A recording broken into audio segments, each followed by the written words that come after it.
All right, excellent afternoon to all those who are watching me across the states in Nigeria. Today, I'm diving into the clash shaking Nigerians' energy space, the Dangote refinery versus Nupeng. Well, some people are saying, and versus, it's up to you guys, labor rights, fuel supply, monopoly fears, and the future of the downstream sector are all on the table today on Real Talk with Kike platform. Again, I welcome you to another interesting edition of Real Talk with Kike. I remain your convener, your executive producer, your script writer, name it. My name remains Kike Lovo Atanda-Owo Abati. I think it's important for us to hear what on this day in history segment asks for us. When I return, we'll go on a quick break to get a word from my sponsors. Please do not touch this, that. This is Real Talk with Kike. Or do not change the channel, rather.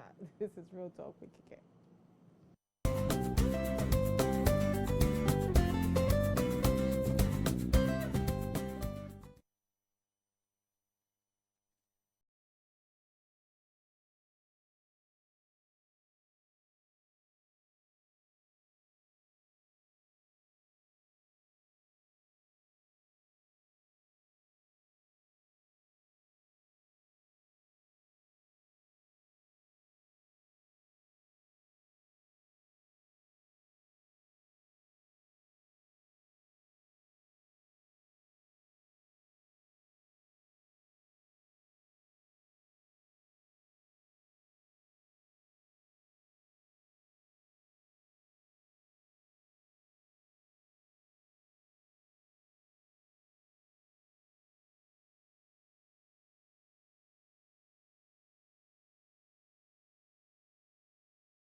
Many thanks for staying with me. On this day initial segment, the history still speaks loudly today because 2 decades later, corruption remains one of the biggest obstacles to economic growth when it comes to service delivery and, of course, public trust in government. And while the ICPC, and will I say the EFCC have recorded wins, the persistence of, the graft highlights that institutions alone cannot cure the challenges, like you all know, I don't like to use the word problem, the challenges and the enforcement and political will and the systematic reforms of this country remains very, very critical in our country, Nigeria. I think that's all my takeaway on this day initial segment. It's time for us to get a message from my sponsors, those who have put me on this platform.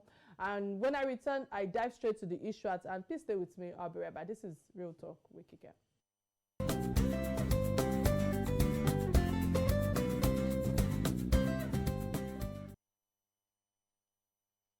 All right, many thanks for staying with me. In recent weeks, Nigerians have watched a critical standoff unfold between the newly operational Dangote refinery and the National Union of Petroleum and National Gas Workers, Nupeng.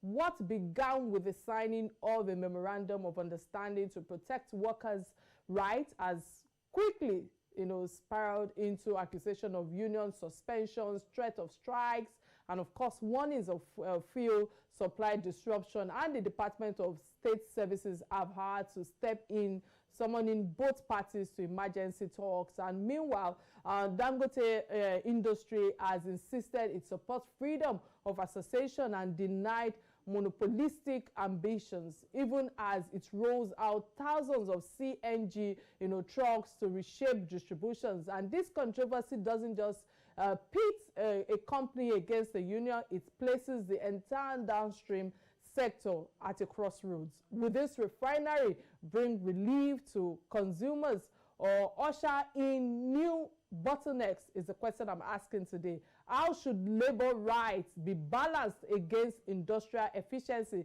is another question I will be asking. And what role should government play in safeguarding market stability? These are all the questions that I'm bringing to forward today, and I will be having real talk around, so many other perspectives on the issue at hand. But before we delve into real talk with my guest, I think it's important for us to play his profile. And when I return, we'll be speaking to him directly. Please stay with me. I'll be right back. This is Real Talk with Kike.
All right, many thanks for staying with me. Let me use this opportunity to usher in my guest, Mr.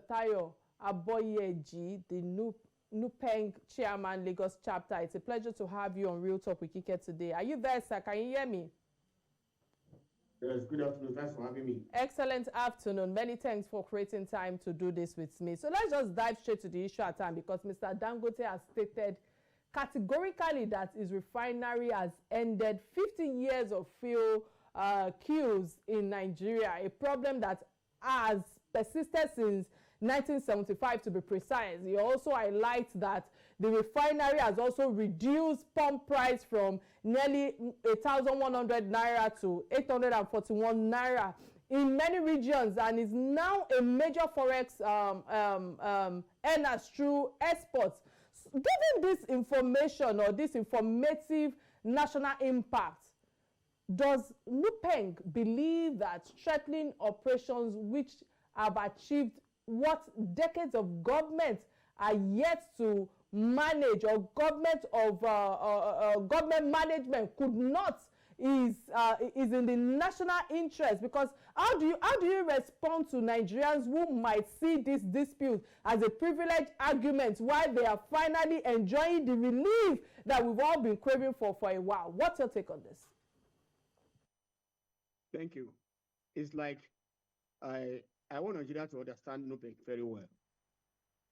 Inefficiency or efficiency in the downstream sector is not the issue of the Nupeng.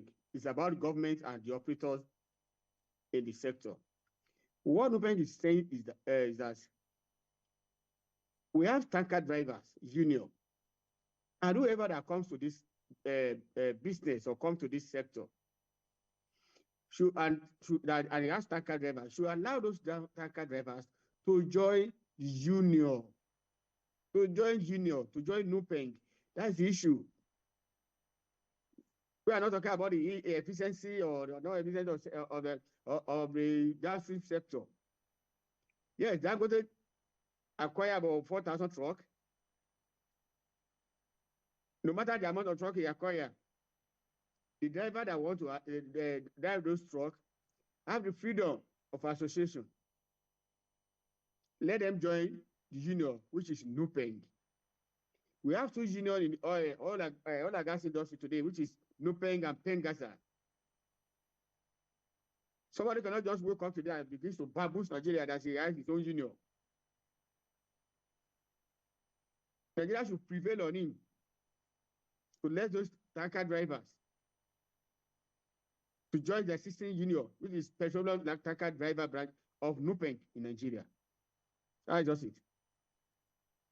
Loud and clear, and I understand that there are two unions, which is Nupeng and Pengasin, because Pengasin is one of the companies that I also facilitate trainings for. But putting that aside, Dangote Refinery claims it is creating jobs, sir, not displacing anyone, citing the deployment of 4,000 CNG trucks that will create at least 24,000 new jobs for drivers, mechanics and managers. They further state that these employers will earn triple the minimum wage with full benefits, including life insurance, health coverage for families, and pensions.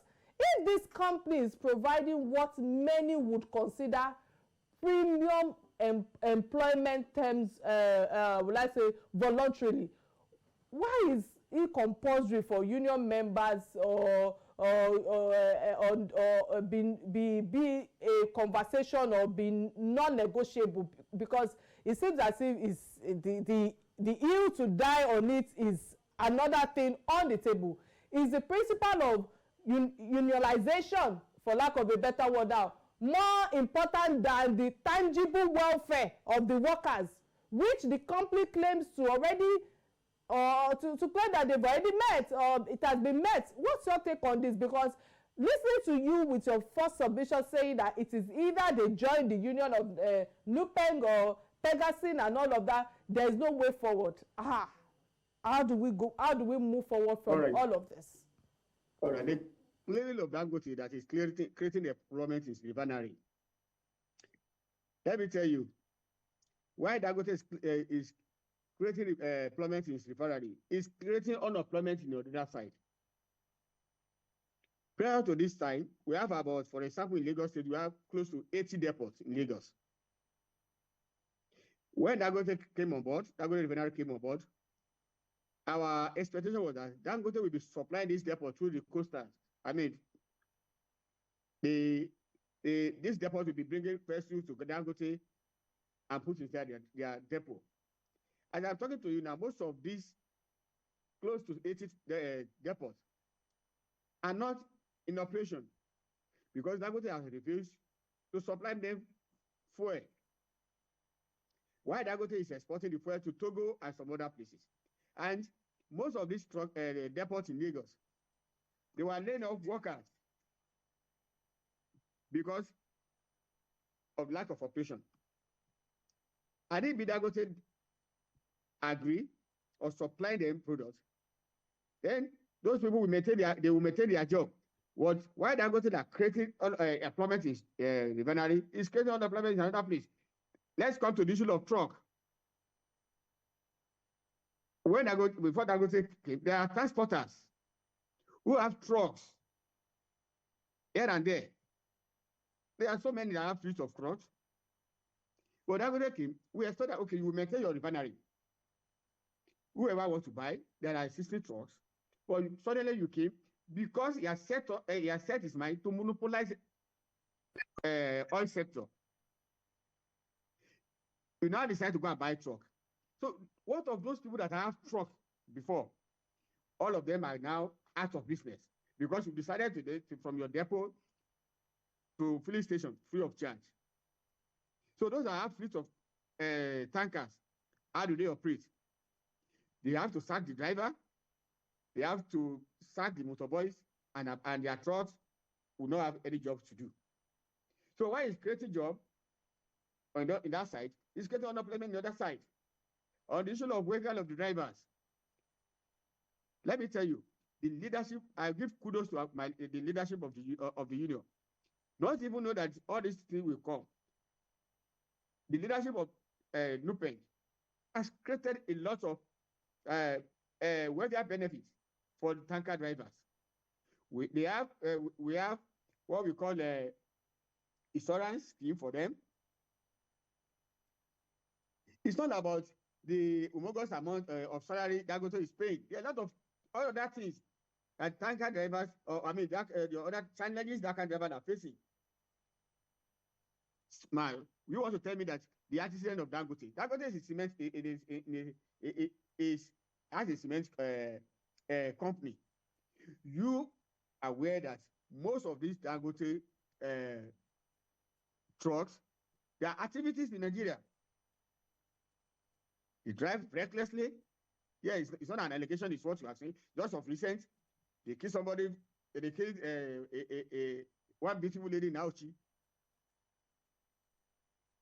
So we know the accident of all these Dangote trucks and Dangote this, Dangote that. Actually, that's actually another, sir. If you can hear me, if you can hear me, sir. All right, sir. If you can hear me, sir.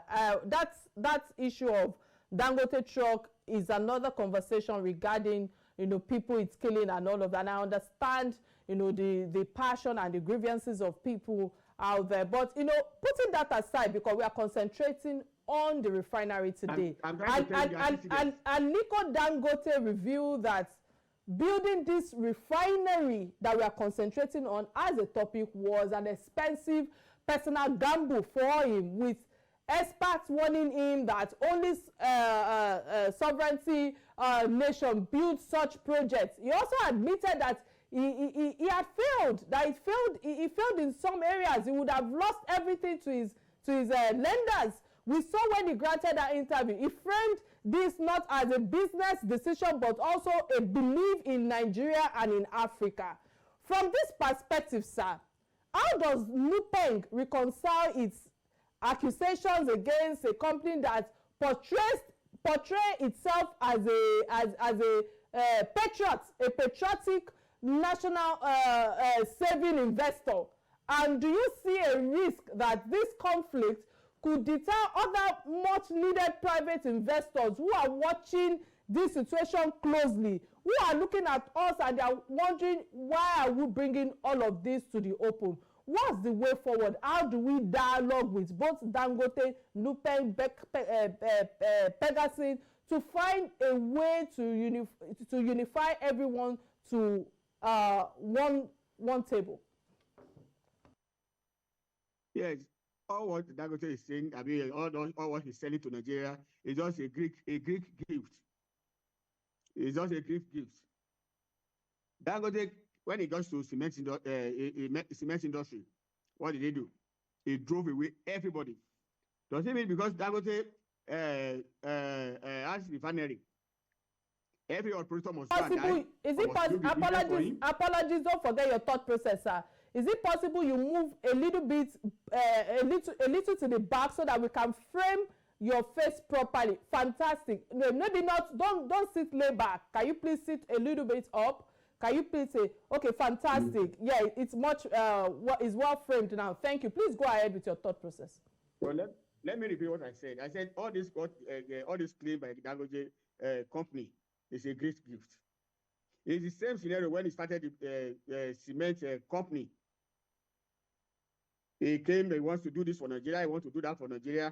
Dangote, as of today, control about 80% of cement industry. Since Dangote started this cement industry, what is the benefits to Nigeria? I read from newspaper the other day that Dangote was even the Dangote's product, I mean fuel, is even cheaper in Togo compared to Nigeria.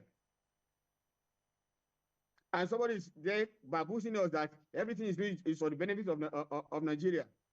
No, I disagree. And besides, we are not even arguing anything with him. Let all these truck driver belong to a union. Let me tell you how the capitalists operate. If these people did not join union, in the nearest future, let them be paying them 1 million in a month. There will be a situation. They will create a situation that these people will face a lot of challenges, and there will be nowhere for them to go, to run to. No one will want. There will be no association or anywhere to help them out of that out of the problem. We know what they can do. They can go and gather some people together and say, "No, all these people they said they want to join union." We know how it operates. We know what they can, how they can do it. But I want to tell you, the strong numbers of those people, they want to join Nupeng because they know what benefits they are deriving from Nupeng as the drivers. I ask, what are the most benefits? Of these tankers?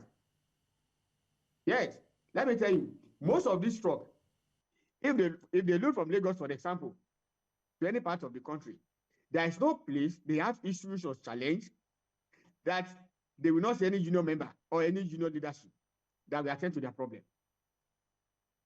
And we have discovered, we have seen Dangote, most of his truck broke down in so many places. Nobody attend to them. They break down on the road. They will have accidents here and there.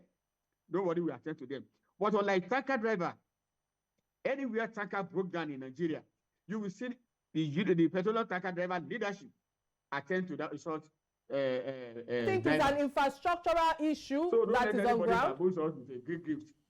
Nigerians should be able to know that what Dangote is trying to do is to drive everybody away from that sector.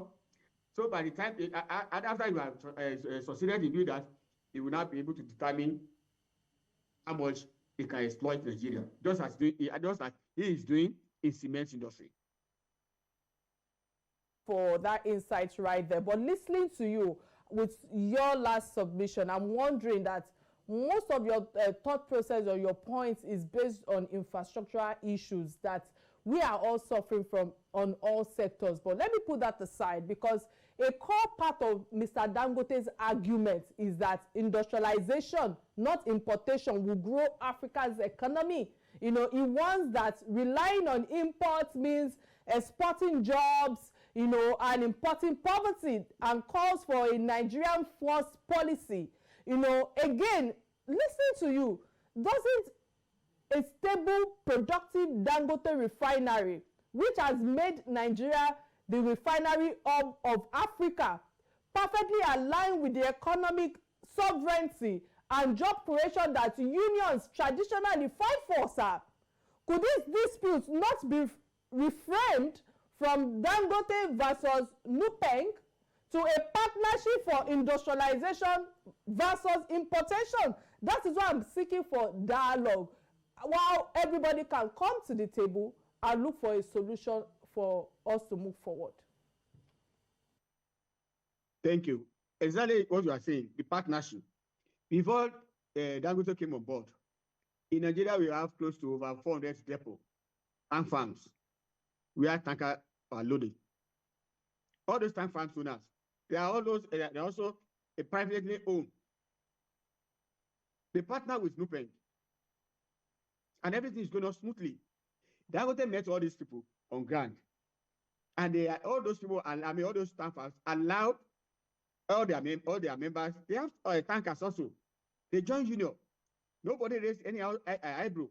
We are partner in progress. We join them to move the nation forward. Kudos to this tanker driver that they drive for 24 hours at times or 12 hours at times. I mean, make sure that this product get to all the parts of the country. So we are partnering with him, and nobody is even arguing anything. What are we saying? We welcome your truck somehow, but allow these drivers to join the union. And you can see he has started blackmailing us, which will not work. Blackmailing tanker driver, blackmailing Nupeng will not work. Instead of him to sit down with us, and let me tell you, at the inception of these issues, they were called in Abuja. Our leadership, kudos to them. They were in Abuja, in the Ministry of Labor. And there were dialogue, just as we say that we should dialogue. We dialogue, and everybody signed a communique. But that was the question to get back to Lagos and engage on those agreements. So it's not tanker driver now. It's Dangote company. Having set its eye on to monopolize everything in the oil sector. Came back to Lagos and I said he disagreed with what he signed. Nobody forced him to sign. So it's not that we welcome him. We are partnering in progress. The leadership of the union embrace him. Before now, they've had meeting with him.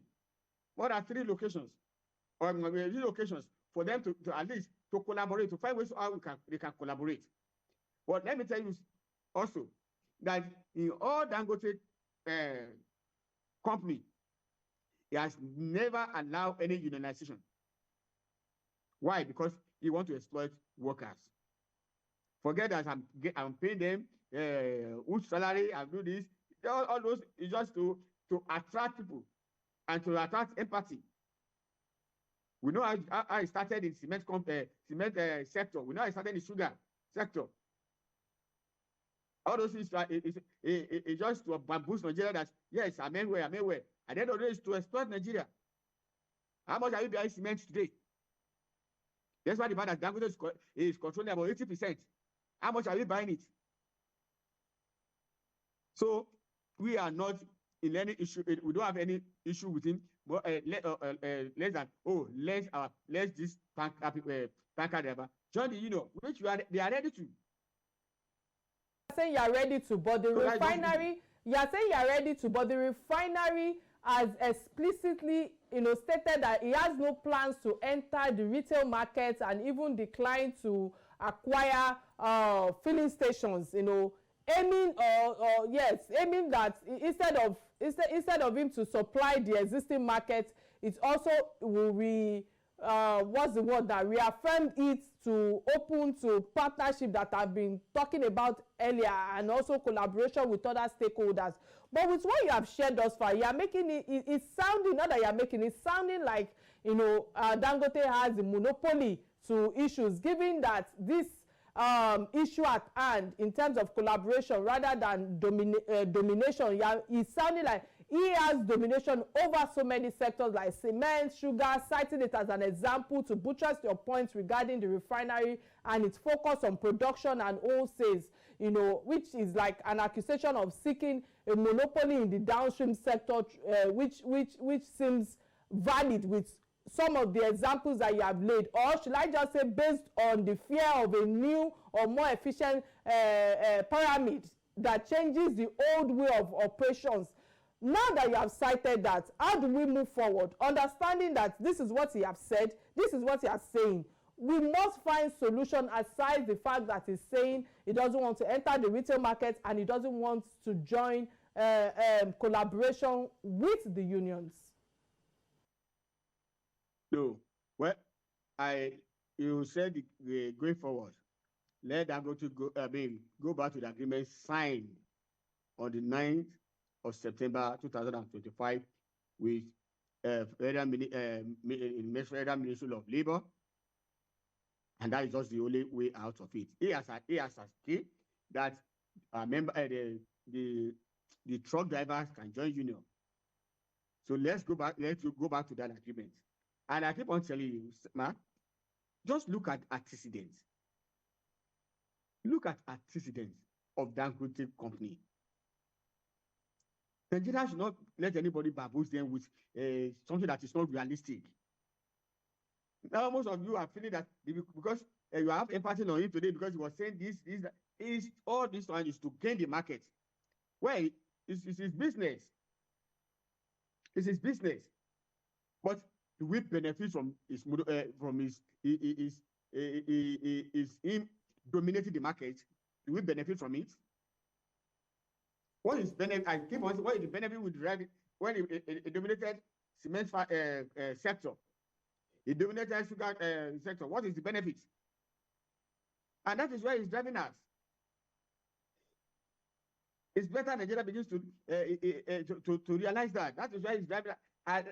And let me tell you, if he says he's not interested in the, why is he selling to exporting to Togo?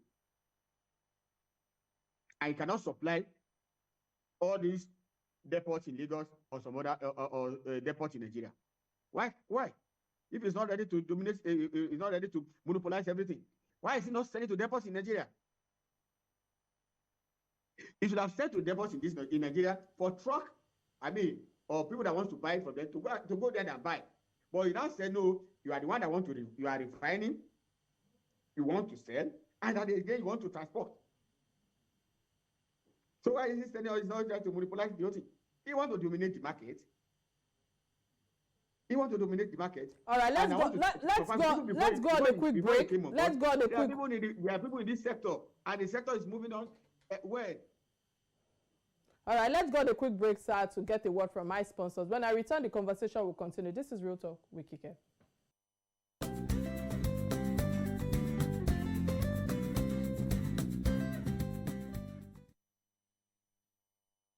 All right, glad to know you're still right there with us. If you are just tuning in or you're just joining on, this is Real Talk with Kike. And of course, I've been examining the ongoing standoff between Dangote Refinery and Nupeng.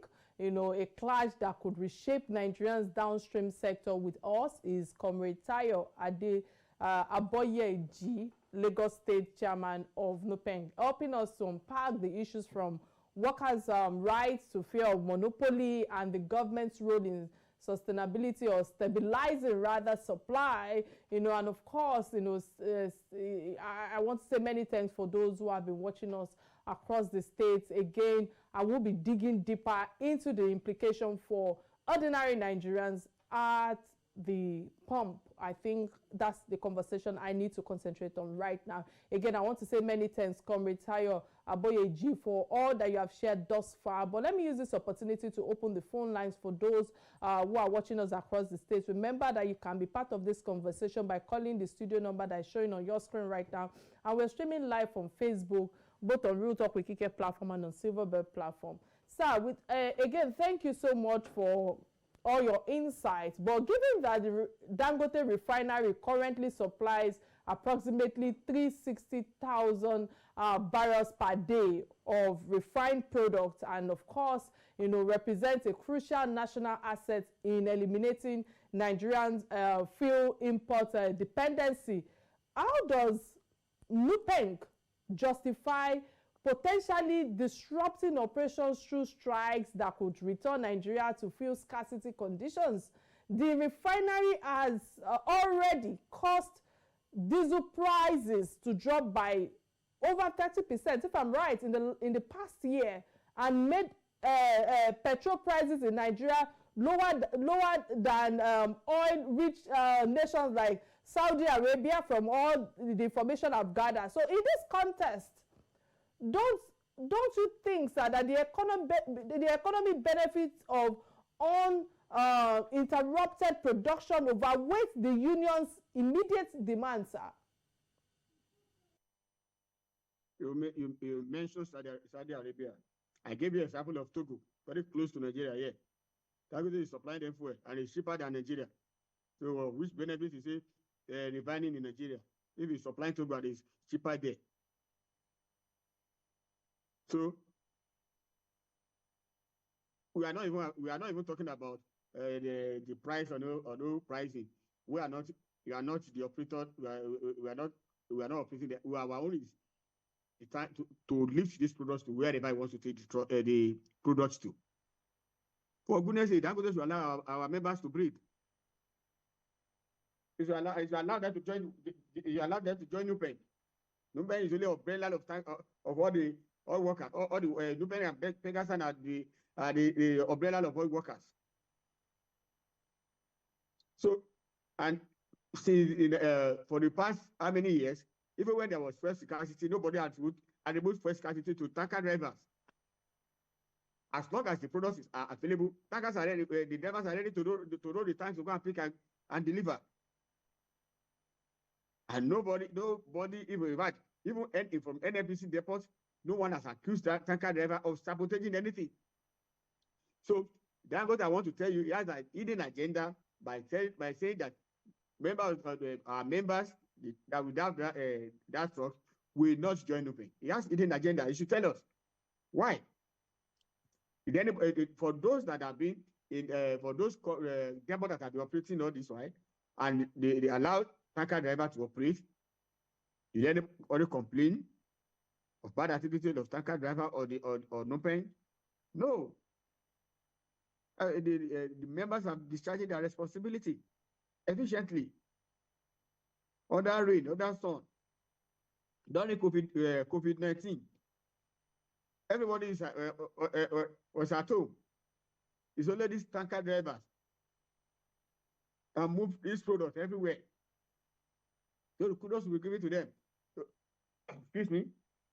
That's just to tell us, why is he hiding? What is he hiding? That is not denying a freedom of association to these members. All right, I hear you, sir. But Dangote Group also emphasizes that it operates within a fully regulated market under the supervision of the Nigerian midstream and downstream petroleum regulation authority, with over 30 refineries licensed issued by private players. So my question to you right now, with all that you have shared thus far, how does Nupeng, reconcile its monopoly allegations with the fact that multiple competitors like Boa, Atanda-Owo, Smith, Edo Refinery are actively developing refinery capacity?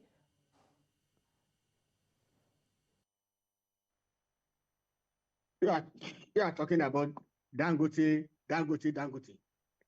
There is no, we as a union are not even disturbing. We are not arguing anything. You can operate anything he wants to operate within its refinery. We are not monopolize the unionization, maybe in Nupeng, but the Constitution gave the Nupeng and Pegasan the umbrella of oil and gas workers in Nigeria. We are not tampering with all its activities. All what we want and what our leadership is asking for is to allow these tanker drivers to willingly join the union. Do you know in the past, most of Dangote companies, if anyone gets a job employment there, they will write or inform you before you collect the employment letter that you cannot join the union. So this is not the first time Dangote is doing this. And that's what I say initially, that Dangote to tell us why it's hiding. What is it hiding? By not allow people to feel especially join any association of their choice. So we are not, whatever operation he has, let him do it. Our own is just let our member, let the tanker drivers be ordered the Nupeng and uplift this product to any part of Nigeria. Thanks for that. This will be my last question to you before I move to the last segment of the show, sir. And is the fact that, when you say, I've just been talking about Dangote, this and all of that, the National Association of Nigerian Students, that's a NANS, has expressed concern that notorious oil cartels, responsible for fuel subsidy scams and cross-border smuggling may be positioning themselves to exploit this situation, with intelligence reports, indicating that potential attacks on Dangote CNG-powered trucks is at stake. What measures is Nupeng taking to ensure that its actions aren't about manipulation or manipulated by economic saboteurs seeking to undermine Nigerians' energy independence? What's your take on this quickly before we move to the last segment of the show? For the past 47 years that Nupeng has been existent, we have not been accused of sabotaging anything in Nigeria. So why is it that when Dangote came to existence, we'll now be talking about Nupeng or tanker driver sabotaging? There's nothing like sabotaging in our action. And I believe we are fighting for even Nigerians, because all those workers, most of them are not family of the leadership of the union. But what we are trying to say is that anybody that wants to work should be allowed to join union. You see, you are talking about Nigerian student or whatever. There is no, for now we have not got any intelligence report for any sabotaging or whatever. All our members are in the depot. As we are on this program now, activity is going on in the depot. Tanker is moving everywhere. And all the agitation is, we want a member to join to join Nupeng. Dangote drivers now to join Nupeng. That is it. So nobody is sabotaging anywhere. Anyone that is trying to manufacture any intelligence report is free to do it, but not those intelligence reports for us. It's not from Nupeng. Thanks for all your submission thus far and creating time to do this with me. And on this note, this is where I move to the last segment of the show that we call Trending Stories. These are stories that binds us together. I call it My Take Now because it's more like an editorial thought process of mine, and where I have an opinion to express my thoughts. And the first trending story, or the first take or trending story that caught my attention is that of the protest in Nepal. So people are calling it Nepal.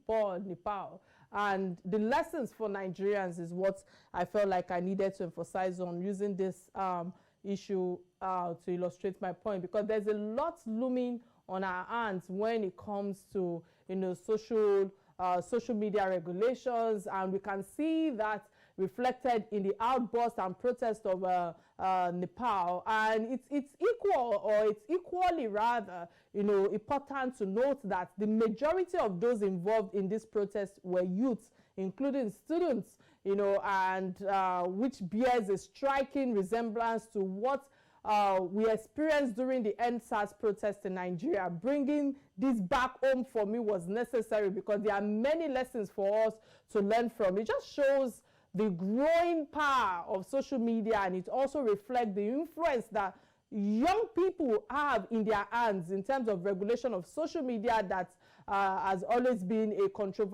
controversial debate among stakeholders like the Duwoko and Co. and all of that, as well as many others, And, when we dig further into this Nepalese protest, you will find it that they were just triggered largely by attempts to ban or restrict social media. Social media has become, the platform through which young people amplify their voices, express their frustration, and influence government decisions. The lesson is there, and it's clear. Whenever a government tries to silence, its population, particularly its youth, the outcome often turns catastrophe.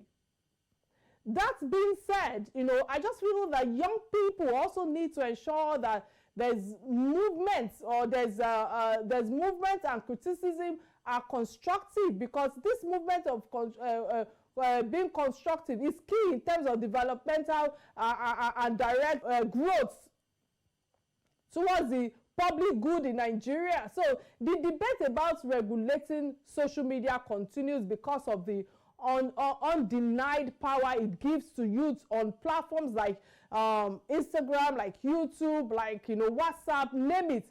If young people are not properly guided, situations like this issue at hand can occur. In fact, during the Nepal's, I don't know, the pronunciation is different from UK to US, so I'm just trying to stay through to the issue at hand, when we are comparing the issue to our home country in terms of protests. Government officials had to be airlifted by helicopters, and even the Prime Minister, KP Sharma Oil, was also directly affected. We saw similar consequences during the EndSARS. And the EndSARS protest is an eye-opener. Lives were lost. The economy suffered setback. And the event deepened distrust between the people and the government. It also widened cultural and ethnic division. Thinking that, thinking further or thinking deeper, no one is saying young people shouldn't protest or have their voice or participate in governance or in government. The key question is, how do we guide that energy in terms of positive and constructive influence is what I'm discussing today, rather than the disarray and violence like we have seen. The truth is that our protests, often spiral into violence, and history shows that they rarely bring sustainable good. Consider Egypt, for example, where protests led to military rule. Mali and Burkina Faso as well. Were they triggered? There are coups in Sierra Leone, where they turned into a civil war. France were unrest in terms of the destabilization with the governance. And we can also see what transpired during Sudan, where protests escalated into blood conflicts. So this example just shows that protest is not the way to go.